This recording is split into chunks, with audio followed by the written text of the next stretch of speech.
সেই বিষয়টা হলো নামাজ। বিষয়টার নাম কি বলেন, জুড়ে বলেন। নামাজ। নামাজ কয়েকত? আরো জুড়ে বলেন, কয়েকত? 5 ওয়াক্ত নামাজ প্রত্যেক মুমিন মুসলমানের উপরে ফরজ না ফরজ না? ফরজ।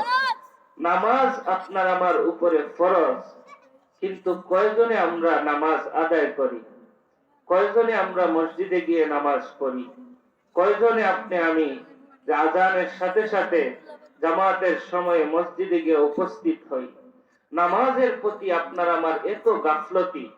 মানুষেরা যাই ওয়াজ শুনতে পারে, কিন্তু নামাজের সময় যখন হয় পিন্ডাল থেকে উঠে উঠে চলে যায়, নামাজ পড়ে না, কিন্তু রাত ব্যাপী ওয়াজ শুনতে পারে। কথা বলেন ঠিক না বেঠিক? নবীজির দরবারে একদিন সাহাবায়ে কেরাম আসতেন, আয়েশা বলতেছেন, আইয়ু আমালিন আফজালুন ইয়া রাসূলুল্লাহ ইয়া হাবিবাল্লাহ, আমলের মধ্যে শ্রেষ্ঠ আমল কোনটি? নবী করিম সাল্লাল্লাহু আলাইহি ওয়াসাল্লাম বলেন, আস-সালাতু আলা ওয়াক্তিহা, সময় মতো নামাজ আদায় করা আমার কাছে সবচাইতে পছন্দনীয় আমল। জুড়ে বলেন সুবহানাল্লাহ। সময় মতো নামাজ পড়া নবী করিম সাল্লাল্লাহু আলাইহি ওয়াসাল্লাম সবচাইতে বেশি ভালোবাসতেন। আযান যখন হয়ে যেত সমস্ত কাজকে পিছনে রেখে মসজিদের পথে রওনা হয়ে যেতেন। কিন্তু আমাদের ব্যাপারটা হলো উল্টা। আযান হয়, আপনি আমি দুনিয়াবি কাজের মধ্যে ব্যস্ত থাকি। আযান হয়, আপনি আমি হাওরের মধ্যে ব্যস্ত থাকি। আযান হয়, আপনি আমি ঘরের মধ্যে গল্প করতে ব্যস্ত থাকি, কিন্তু আল্লাহর ঘর মসজিদে যাইতে রাজি হই না। মসজিদের সাথে আপনার আমার কোনো সম্পর্ক নাই, আল্লাহর ঘরের সাথে আপনার আমার কোনো সম্পর্ক নাই। নামাজ কোন জিনিসের নাম? ও দুস্থ, নামাজ কোন জিনিসের নাম বুঝো তুমি? নামাজ পড়লে তোমার কপাল আল্লাহ পাল্টিয়ে দেন। নামাজ পড়লে তোমার ভাগ্য আল্লাহ পাল্টিয়ে দেন। নামাজ পড়লে তোমার জীবন সুন্দর হয়ে যাবে। নামাজ পড়লে তোমার আখিরাত সুন্দর হয়ে যাবে। নামাজ পড়লে তোমার জীবনের মধ্যে নতুনত্ব আলাদা একটা বিষয় আসবে, যা তুমি কখনো কল্পনাও করতে পারবে না। তুমি যদি 5 ওয়াক্ত নামাজ পড়ো, তুমি যেখানেই যাবা সেখানের মধ্যে বরকত হবে, খয়ের হবে, যা তুমি কল্পনাও করতে পারবে না। সাহাবী রাসূল নবীজির দরবারে এসেছেন, আয়েশা বলতেছেন, ইয়া রাসূলুল্লাহ ইয়া হাবিবাল্লাহ, আমার ঘরে তো খাবারের ব্যবস্থা নাই, আমরা উপবাস। নবীজি সাহাবাকে বলেন, যাও তুমি ওযু করো, মসজিদে যাইয়া 2 রাকাত সালাত আদায় করো। সাহাবী রাসূল নবীজির কথা শোনা মাত্র ওযু করছেন, মসজিদে নববীতে যাইয়া 2 রাকাত নামাজ আদায় করছেন।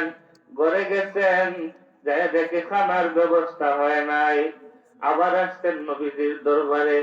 আয়েশা বলতেছেন, আল্লাহর নবী, 2 রাকাত নামাজ পড়েছি, ঘরে যাইয়া দেখি খাবারের ব্যবস্থা হয় নাই। নবীজি বলেন, আবার ওযু করো, আবার যাইয়া নামাজ পড়ো।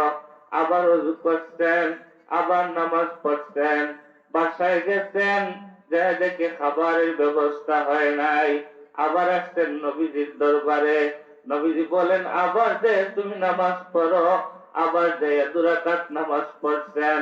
ঘরে গেছেন, যায় দেখেন আটার মেশিন চালু হয়ে গেছে।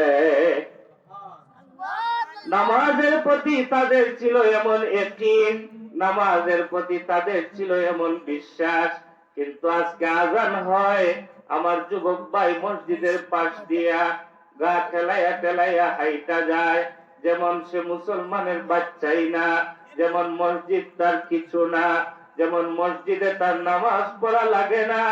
আযান হয়, আমার যুবক ভাই, আমার মুরব্বী চাচা মসজিদের সামন দিয়া হেঁটে হেঁটে বাজারে যান, মসজিদে ঢুকতে মন চায় না।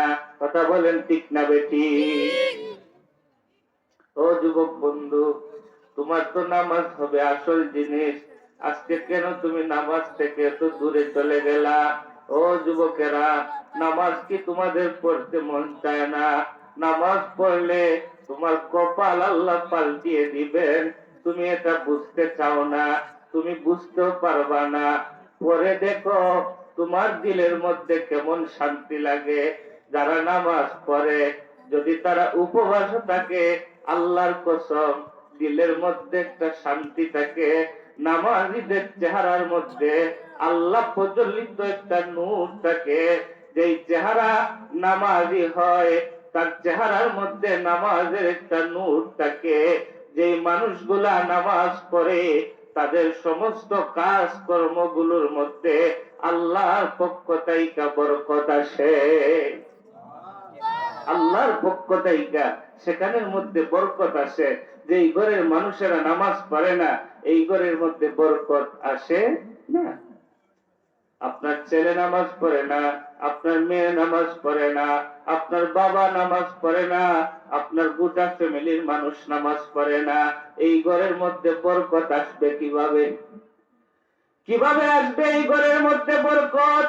যেই ঘরের মধ্যে সমস্ত মানুষেরা নামাজ পড়ে না, মহিলাও পড়ে না, পুরুষেও পড়ে না, জওয়ানেও পড়ে না, বুড়াও পড়ে না, ছেলেও পড়ে না, মেয়েও পড়ে না, এই ঘরের মধ্যে আল্লাহর পক্ষ থেকে কিভাবে বরকত আসবে?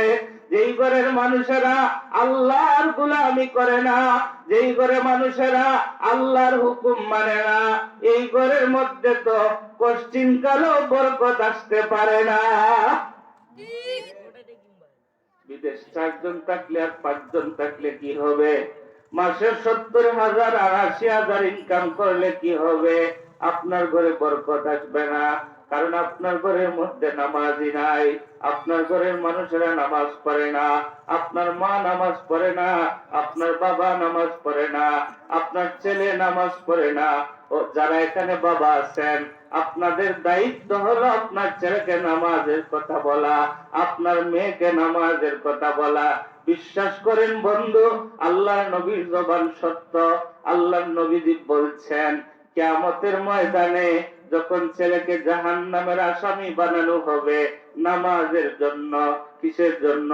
কথা বলে, নামাজের জন্য যখন জাহান্নামের আসামি বানানো হবে, ছেলেকে যখন ফেরেশতা জাহান্নামের জিনজির লাগিয়ে টেনে টেনে জাহান্নামের পথে নিয়ে যাবে, তখন ছেলে বলবে, আল্লাহ, আমার বাবা কোনোদিন আমাকে নামাজের কথা বলেনি, আমার বাবা কোনোদিন আমাকে নামাজের আদেশ করেনি, আমার বাবা সবসময় চিন্তা করত কিভাবে আমি টাকা ইনকাম করতে পারি আর সংসার চালাইতে পারি। আমার মা কোনোদিন আমাকে নামাজের কথা বলেনি, আমার মা আমাকে কোনোদিন রোজা রাখার জন্য বলেনি। যারা মহিলা আছেন, যাদের কান পর্যন্ত মাইকের আওয়াজ দিয়ে পৌঁছতেছে, মা বোনদের পায়ে হাত দিয়ে বলে যাই, আপনারা আপনাদের মেয়েদেরকে বলবেন নামাজ পড়ার জন্য, আপনাদের ছেলেদেরকে বলবেন নামাজ পড়ার জন্য, কারণ নবীজির জবান সত্য। বুলেটের গুলি মিস হইতে পারে, আমার নবীর জবান মিথ্যা হইতে পারে না। আমার নবী বলছেন, কিয়ামতের মাঠে ছেলে আর মেয়ে মা বাবাকে আসামি বানাইবে, ছেলে আর মেয়ে মা বাবাকে জাহান্নামে টেনে টেনে নিয়ে যাবে। কারণ হলো, মা বাবা তাদের ছেলে মেয়েকে নামাজের কথা বলেনি, সব সময় দুনিয়াদারিতে তারা ব্যস্ত ছিল। এজন্য নামাজ পড়তে হবে। কথা বলেন, নামাজ পড়তে হবে, নামাজ ছাড়া যাবে না। ও যুবক বন্ধুরা, ও মুরব্বী চাচা, বাঁচবেন আর কয়দিন? কয়দিন আর এই দুনিয়ায় বাঁচবেন? এই দুনিয়ায় আর কয়দিন থাকবেন? কত মানুষ তো এই দুনিয়ায় আইলো, আজকে তো তারা নাই। কত মানুষ তো এই দুনিয়ায় ছিল, আজকে তো তারা নাই। আপনি যেই ঘর দিয়া ঘরওয়ালা, আপনি যেই বাড়ি দিয়া বাড়িওয়ালা, আপনি যেই জমিন দিয়া জমিনওয়ালা, আজকে এরা কোথায়? ও বন্ধুরা, এভাবে একদিন আপনিও থাকবেন না। আপনার পরবর্তীতে আপনার প্রজন্ম আইসা এইগুলা দখল করবে। এই দুনিয়া থাকার জায়গা না। অতএব দুনিয়া থেকে আপনি আমি চলে যেতে হবে। সবচাইতে বড় সম্বল হলো নামাজ। আল্লাহর নবী হাদিসের মধ্যে বলেছেন, আসসালাতু মিফতাহুল জান্নাহ, নামাজ হলো বেহেশতের চাবি, নামাজ হলো বেহেশতের চাবি। বেহেশতের মধ্যে তালা থাকবে, যদি এই তালা খুলতে হয় তাহলে নামাজ লাগবে, নামাজ ছাড়া আপনি বেহেশতে ঢুকতে পারবেন না। মূলত আমাদের জন্য নামাজ ছিল 50 ওয়াক্ত। কয় ওয়াক্ত? বলেন বলেন, কয় ওয়াক্ত? 50 ওয়াক্ত। কেউ যদি 5 ওয়াক্ত নামাজ জামাতের সহিত আদায় করে, আল্লাহ তাকে 50 ওয়াক্ত নামাজ আদায়ের সওয়াব দিবেন। বলেন না সুবহানাল্লাহ। কয় ওয়াক্তের সওয়াব দিবেন? 50 ওয়াক্ত নামাজের আল্লাহ সওয়াব দিবেন। এখন আপনি আমি নামাজ পড়া লাগবো না লাগতো না? কথা বলেন, লাগবো না লাগতো না? নিজের মেয়েকে নামাজের কথা বলতে হবে না হবে না? নিজের ছেলেকে বলতে হবে না হবে না? নিজের ভাইকে বলতে হবে, নিজের বন্ধু আত্মীয় স্বজনদেরকে বলতে হবে যে নামাজ পড়ো, নামাজ আল্লাহর হুকুম। নামাজ ছাড়া পরিবারের মধ্যে বরকত আসে না, নামাজ ছাড়া ঘরের মধ্যে বরকত আসে না, নামাজ ছাড়া পরিবারের মধ্যে সুখ আসে না, নামাজ ছাড়া ফ্যামিলির মধ্যে শান্তি আসে না। যদি ফ্যামিলিকে সুখী বানাইতে চাও, যদি ফ্যামিলির মধ্যে শান্তি আনতে চাও, যদি প্রত্যেকটা মানুষ দুনিয়াতে সফল হতে চাও, তাহলে প্রথম নম্বর কাজ হলো তোমার নামাজ। প্রথম নম্বর কাজ কি? বলেন বলেন, নামাজ। নামাজ ছাড়া পৃথিবীতে সফল হওয়া যাবে? কখনো না। যাদের নামাজ ঠিক নাই, এদের কোনো কিছুই ঠিক নেই। নামাজ পড়তে হবে। হাদিসের মধ্যে আছে, নবীজি এত লম্বা লম্বা নামাজ পড়তেন, নবীজির পা ফুলে যেত। সুবহানাল্লাহ। এত লম্বা লম্বা নামাজ নবীজি পড়তেন, নবীজির পা ফুলে যাইত। আম্মা জান আয়েশা রাদিয়াল্লাহু তাআলা আনহা বর্ণনা করেন, আমি একদিন আমার ঘরের মধ্যে নবীজি এসেছেন, অর্থাৎ নবীজি তাহার বিবিদের ঘরে বাটিয়া বাটিয়া থাকতেন। একজনের ঘরে 2 দিন, অন্যজনের ঘরে 2 দিন। একদিন নবীজি আয়েশার ঘরে গেছেন থাকবার জন্য। আম্মা জান আয়েশা বলেন, ফকিহাতুল উম্মাহ, আম্মা জান আয়েশা বলেন, একদিন নবীজি এসেছেন আমার ঘরে থাকবার জন্য, অর্থাৎ আমার সাথে রাত কাটাবেন। নবীজি আমার পাশে ঘুমাইছেন, কিন্তু হঠাৎ করে দেখি নবীজি আমার কাছে নাই। আমি ঘুম থেকে জাগ্রত হয়ে দেখি নবীজি সজিদার মধ্যে পড়ে আছেন। এত লম্বা সজিদা আমার নবী করতেছেন। আম্মা জান আয়েশা বলেন, আমার মনের মধ্যে প্রশ্ন জাগলো, হয়তো নবীজি সজিদার মধ্যে ইন্তেকাল হয়ে গেছে। কারণ একটা মানুষ সজিদায় গেলে আর কত সময় থাকে? আম্মা জান আয়েশা বলেন, দীর্ঘক্ষণ নবীজি সজিদায়। আমার মনের মধ্যে আসলো নবী মনে হয় দুনিয়াতে নাই। কিন্তু কিছুক্ষণের মধ্যে নবীজি সজিদা থেকে মাথা তুললেন। এর দ্বারা কি বুঝলেন বন্ধুরা? এত লম্বা লম্বা সজিদা নবীজি করতেন, যার জন্য আল্লাহ আসমান বানাইছেন, যার জন্য আল্লাহ জমিন বানাইছেন, যার জন্য আল্লাহ কুল কায়নাত সবকিছু সৃষ্টি করছেন, তিনি যদি এত লম্বা লম্বা নামাজ পড়তে পারেন, তিনি যদি তার জিন্দেগির সবকিছুর উদ্দেশ্য নামাজকে বানাইতে পারেন, আপনি আমি বানাইতে রাজি আছি না নাই? কথা বলেন, আছি না নাই? নামাজ পড়লে নামাজের 5টা ফজিলত আছে বড় বড়। এর মধ্যে একটা ফজিলত হলো আল্লাহ রিজেকের ব্যবস্থা করে দেন। যারা নামাজ পড়ে তাদেরকে আল্লাহ রিজেকের ব্যবস্থা করে দেন। রিজেক কোথায় থেকে আসবে তা আপনি কল্পনাও করতে পারবেন না। ও বন্ধু, তুমি মনে করো তুমি কৃষি খামার করো, তোমার ভাই বিদেশ, তোমার ভাই টাকা দিয়ে তোমাকে পালে না। না না বন্ধু, তোমার ভাইকে সুস্থ রাখলো কে? তোমার ভাইকে বিদেশে পাঠাইলো কে? কত মানুষ বিদেশ যাওয়ার পরে অ্যাক্সিডেন্ট করে মারা যায় না যায় না? কত মানুষ ইতালি যাওয়ার পথে মারা যায় না যায় না? ও আমার বাজানেরা, কিভাবে আপনাদেরকে আমি বুঝাইবো? আমার বাসা নাই রে বাবা। লক্ষ্য করে কথাটা শুনেন, দিলের কান লাগায় কথাটা শুনেন। নামাজ পড়লে আমার আল্লাহ রিজেকের ব্যবস্থা করে দেন। ছোট্ট একটা ঘটনা আপনাদেরকে শুনে আমার বয়ান শেষ। শুনতে রাজি আছেন? কারা কারা শুনতেন দেখি হাতটা উঠান তো। আল্লাহ, ঠান্ডার মধ্যে আটটা পড়া কষ্ট নানি, আটটা উঠান না, উঠান। বলেন আল্লাহু আকবার। আরো জোরে বলেন আল্লাহু আকবার। ওই লাগা ঘরের দিকতে দ্বিগুণ না, এটা জোরে তাকবীর দেন না, নারে তাকবীর। আরো জোরে আল্লাহু আকবার। নামাজ পড়লে প্রথম নম্বর ফজিলত কি মনে আছে আপনাদের? প্রথম নম্বর কি ফায়দা? রিজিকের ব্যবস্থা কে করে দেয়? বলেন বলেন আরো জোরে বলেন, কে করে দেয়? আল্লাহ করে দেয়। দুজন অগ্নি পূজারী ছিলেন যারা আগুনের পূজা করতেন। কের পূজা? বলেন জুড়ে বলেন, কের পূজা?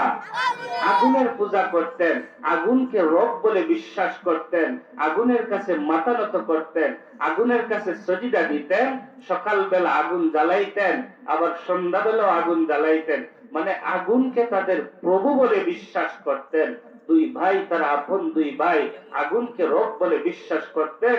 অগ্নি পূজারী তারা ছিলেন। হঠাৎ করে দুনু ভাই দীর্ঘদিন ধরে পূজা করতে করতে আর ভালো লাগে না যে আগুনের কাছে কত কিছু চাই, কত কেরোসিন দিলাম, কত কেরোসিন দিয়ে আমি আগুন ধরাইলাম, কোনদিন তো আগুনের কথা শুনলো না। আর এই আগুনের পূজা করব না। শুনেছি মুসলমানের রব একজন আছেন, তিনি হলেন কে? জোরে বলেন, কে? আল্লাহ। এখন আমরা ইসলাম ধর্ম গ্রহণ করব আর আগুনের পূজা করব না। লক্ষ্য করে কথাটা শুনেন, অল্প সময়ের ভিতরেই কথাটা শেষ করে দিব। আগুনের পূজা তারা করতেন, আগুনের পূজারী ছিলেন। দুনু ভাই সিদ্ধান্ত নিলেন যে আমরা আর আগুনের পূজা করব না, মুসলমান হয়ে যাব। রওনা দিলেন তৎকালীন সময়ের বিশ্ব বরেণ্য বুজুর্গ হাসান বসরি রহমতুল্লাহি আলাইহির কাছে গিয়া বললেন, হুজুর আমরা মুসলমান হতে চাই, আমরা আগুনের পূজা করি দীর্ঘদিন ধরে। প্রতিমধ্যে বড় ভাইটা চলে আসলো যে আমি যদি এখন মুসলমান হই আর আমার আওলাদের এরা খবর পায়, আমার গোষ্ঠীগারা আমার আত্মীয় স্বজন খবর পায়, তাইলে আমারে দইরা নিয়ে হত্যা করবো। কথা বলেন ঠিক না বেটি? এখন বড় ভাইটা মুসলমান হইল না, ছোট ভাই বিশ্ববিখ্যাত বুজুর্গ হাসান বসরি রহমতুল্লাহি আলাইহির কাছে মুসলমান হয়ে গেল। মুসলমান হওয়ার পরে হাসান বসরি বললেন, তুমি আমার কাছে থাকো, তোমার খাওয়া দাওয়ার ব্যবস্থা করব। তিনি বললেন, না, আমি শুনেছি ইসলাম ধর্মের মধ্যে মহান আল্লাহ এমন একটা বিষয় রেখেছেন, এমন একটা আল্লাহর আদেশ রয়েছে, আল্লাহর হুকুম রয়েছে, যার নাম হলো নামাজ। নামাজ পড়লে আমার আল্লাহ আমার সবকিছুর ব্যবস্থা করে দিবেন। অতএব আমি নামাজ পড়ব, আমি আপনার নিকটে থাকবো না, আমার রিজিকের ব্যবস্থা আমার আল্লাহ করে দিবেন। বলেন সুবহানাল্লাহ। উনি এইভাবে সিদ্ধান্ত নিয়া, উনি ভাবলেন এখন আমি যদি গ্রামে থাকি আর আমার আত্মীয় স্বজন যদি খবর পায়, আমাদের দইটাইনে হত্যা করব। কেন? তুই আমরা গোষ্ঠীর মান মর্যাদা মারছ, হিন্দু আসলে এখন মুসলিম হইছ। এজন্য উনি বলেন যে আমি চলে গেলাম, আমি জঙ্গলের মধ্যে গিয়া যখন আমি 2-3 দিন থাকলাম, থাকার পরে আমার স্ত্রী বলতেছে, আপনি যে মুসলমান হইলেন, আপনি বললেন নামাজ পড়লে আল্লাহ রিজিকের ব্যবস্থা করবেন, এখন আমরা যে 2-3 দিন যাবত কোনো খানা পিনা পাচ্ছি না, এখন আমরা কিভাবে দিন পার কাটাবো? আল্লাহর বান্দা বলেন, ওগো আমার স্ত্রী তুমি চিন্তিত হইও না, ওগো আমার স্ত্রী তুমি চিন্তিত হইও না, আমি আমার মালিকের ডিউটি পালন করি। দুনিয়াতে দেখছো না একটা চাকুরিজীবী যে যেই জায়গার মধ্যে গিয়া চাকুরি করে, মাস না পড়লে তার মালিক তারে বেতন দেয় না। আমিও আমার মালিকের ডিউটি করি, আমার মালিক আমাকে মাস পড়লে বেতন দিবে। বলেন সুবহানাল্লাহ। এখন বুঝে থাকলে বলেন, জঙ্গলায় কি কোনো দোকানপাট আছে? না না না। উনি একটা গামছা বিছাইয়া সারাদিন নামাজ পড়ে আর আল্লাহরে ডাকে, আল্লাহ আমি ইসলাম ধর্ম গ্রহণ করেছি, আমার মাও আমার সাথে নাই, আমার বাবাও দুনিয়ায় তাইকা আমার বাবা নাই, আমার আত্মীয় স্বজন আমার সাথে কেউ নাই। আল্লাহ আমি আমার স্ত্রী নিয়ে নির্জন জঙ্গলার মধ্যে আছি, ও আমার মাওলা তুমি আমার রিজিকের ব্যবস্থা করে দাও। এইভাবে যখন মাস পূর্ণ হয়ে গেল যেই দিন, ওই দিন উনি ভাবতেছেন আমি যখন বাসায় যাব আমার স্ত্রী আমাকে বলবে, স্বামী তুমি না বললা মাস পূর্ণ হলে বেতন আনবা, কি নিয়ে আসলা? উনি এইভাবে চিন্তা করিয়া জঙ্গল থেকে চাদরের কোনার মধ্যে কিছু বালু ঢুকাইলেন। বাসায় যাওয়ার পরে স্ত্রী যখন বলবে কি নিয়ে আসলা, তখন আমি বলবো আটা নিয়ে আসছি। বালু নিয়ে যখন বাড়ির দিকে রওনা দিলেন, বাসার দিকে যখন রওনা দিলেন, বাসার মধ্যে ঢুকেন নাই, এমন সময় দেখেন বাসা থেকে তরকারি গোশতের ঘ্রাণ আসতেছে। বলেন সুবহানাল্লাহ। বাসায় ঢোকার পরে স্ত্রী স্বামীকে জড়িয়ে ধরে বলতেছে, ও আমার স্বামী, ইসলাম ধর্মই সত্য ধর্ম, ইসলাম ধর্মই সত্য ধর্ম। তুমি যেই আল্লাহর গোলামি করো, তুমি যেই মালিকের গোলামি করো, তুমি বাসায় আসার আগে আগে, তুমি বাসায় কোনো পৌঁছনি, একটু সময় আগে সুন্দর সুদর্শন একটা লোক মাথার মধ্যে আমাদের যাবতীয় সবকিছু সদাই পাতি চাল ডাল সবকিছু নিয়ে আমাদের বাসায় এসে হাজির হয়েছে এবং আমাদেরকে 1 মাসের খানি দিয়া গেছে এবং আমাকে এই কথাটা বলে দিয়েছে, আমাকে এই কথাটা জানাইয়া দিয়েছে যে তোমার স্বামীকে বইল আরো বেশি বেশি ইবাদত করার জন্য। যখন খানা পিনা সব কিছু শেষ হয়ে যাবে, তাহলে আগামী মাস থেকে আরো ডবল খানা দিব। বলেন সুবহানাল্লাহ। রিজিকের ব্যবস্থা হইছে নি? কথা বলেন হইছে? আল্লাহ আমাদেরকে নামাজ পড়ার তৌফিক দান করুক, আমিন।